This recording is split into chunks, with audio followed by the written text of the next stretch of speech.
नमस्कार मंडळी, मी किशोरीज किचन मराठीमध्ये तुम्हा सर्वांचं अगदी मनपूर्वक स्वागत आहे। टोमॅटोची चटणी आपण खूप वेगवेगळ्या प्रकारे करत असतो आणि कुठल्याही प्रकारची जरी टोमॅटोची चटणी केली तरी ती खायला खरंच खूप छान वाटत असते।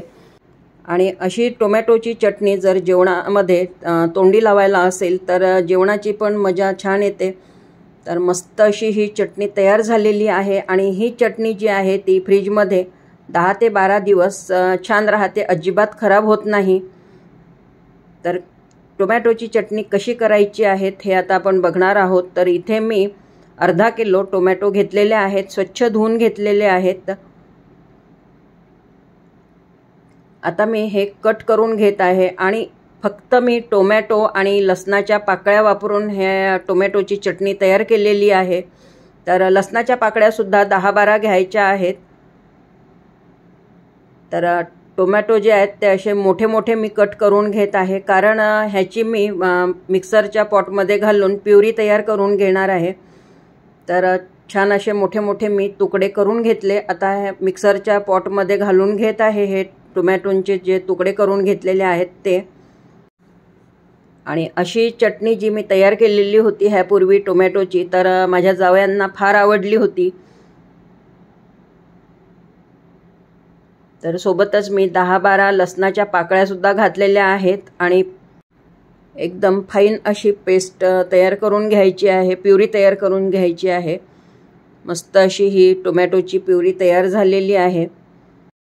आणि अशी टोमॅटोची चटणी जर असेल तर जेवणामध्ये तर चांगलीच वाटते, पण सोबतच इडली, डोसे, ढोकळे ह्यांच्यासोबत सुद्धा ही चटणी खायला छान वाटते। आणि फ्रीजमध्ये 10 ते 12 दिवस अजिबात खराब न होता छान अशी टिकते ही टोमॅटोची चटणी। गॅसवर मी नॉनस्टिकचा एक पॅन ठेवलेला आहे आणि त्यामध्ये मी 2 मोठे चम्मच तेल घालून घेतलेलं आहे। तेल आता छान कडकडीत असं तापू द्यायचं आहे। तेल तापल्यानंतर त्यामध्ये मी जिरं मोहरी घातलेलं आहे आणि जिरं मोहरी जे आहे ते तडतडू द्यायचं।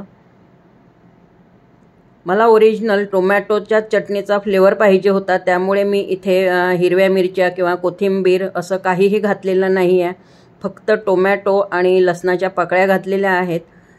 तर जिरं मोहरी तडतडल्यानंतर त्यामध्ये आता ही जी टोमॅटो आणि लसणाची पेस्ट तयार केलेली होती तर ती घालून घेतलेली आहे। पाव चम्मच मी इथे हिंग घातला आहे।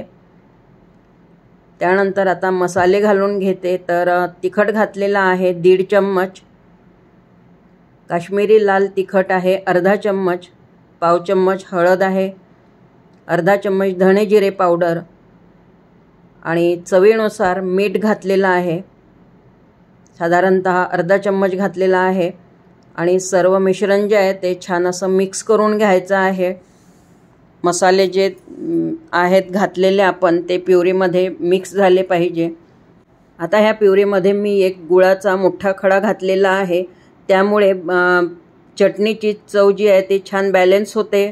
आंबट, गोड, तिखट अशी छान अशी चव येते ह्या टोमॅटोच्या चटणीला। तर 5 मिनिटं मी झाकण ठेवून ही चटणी जी आहे ती अगदी मंद आचेवर शिजू दिलेली होती। ढवळून घेते आणि पुन्हा झाकण ठेवून मी 5 मिनिटं शिजू देत आहे। तर अगदी मंद आचेवरच ही चटणी शिजू द्यायची आहे। तर मस्त असं तेलसुद्धा सुटलेलं आहे आणि दाटसर अशी ही टोमॅटोची चटणी तयार झालेली आहे। तुम्ही बघू शकता चटणीला मस्त असं तेलसुद्धा सुटलेलं आहे। तर ह्या चटणीमधलं जे पाण्याचं प्रमाण होतं, अंश होता, तो पूर्णपणे निघून गेलेला आहे आणि ड्राय अशी ही चटणी तयार झालेली आहे। छान थिक दिसत आहे, बघू शकता। तर मस्त अशी ही टोमॅटोची चटणी तयार झाली। तुम्ही कशाही सोबत खा, पोळीसोबत, भाकरीसोबत किंवा मगाशी सांगितल्याप्रमाणे इडली, डोसे, ढोकळे, आप्पे कुठल्याही पदार्थांसोबत पण ही चटणी खरंच खूप छान वाटते। तर आजची ही तुम्हाला टोमॅटोच्या चटणीची रेसिपी कशी वाटलेली आहे तर मला कमेंटमध्ये सांगा। आणि रेसिपी जर आवडली असेल तर रेसिपीला लाईक करा, शेअर करा, चॅनलला सबस्क्राईब करा। पुन्हा भेटूयात अशा छानशा रेसिपीसोबत, व्हिडिओसोबत. तोपर्यंत धन्यवाद.